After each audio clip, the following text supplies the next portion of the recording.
नवरात्रि का दूसरा दिन, माँ ब्रह्मचारिणी की कथा। नवरात्रि के दूसरे दिन माँ ब्रह्मचारिणी की पूजा की जाती है।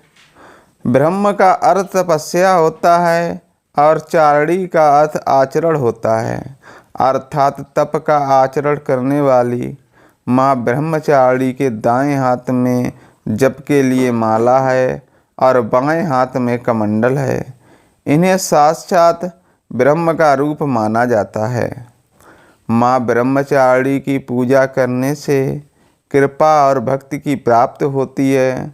माँ ब्रह्मचारिणी के लिए माँ पार्वती के वह समय का उल्लेख है जब शिव जी को पाने के लिए माता ने कठोर तपस्या की थी।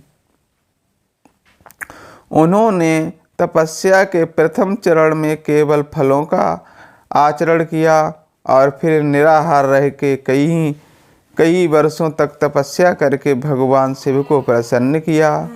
देवी ब्रह्मचारिणी की पूजा से तप, त्याग, संयम की प्राप्ति होती है। माँ का यह स्वरूप अत्यंत ज्योतिर्मयी और भव्य है।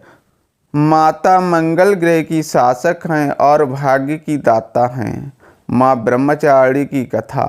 माँ सती अग्नि की राख में भस्म होकर दूसरे जन्म में हिमालय की पुत्री के रूप में जन्म लिया और उनका नाम शैलपुत्री रखा गया।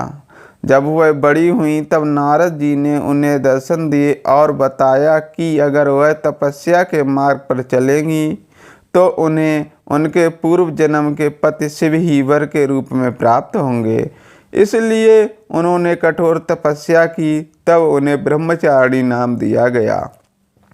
उन्होंने 1000 वर्ष केवल फल फूल ही खाए और 100 वर्ष तक जमीन पर सोई। कई वर्षों तक कठिन उपवास रखे और खुले आसमान के नीचे सर्दी, गर्मी और घोर कष्ट सहे।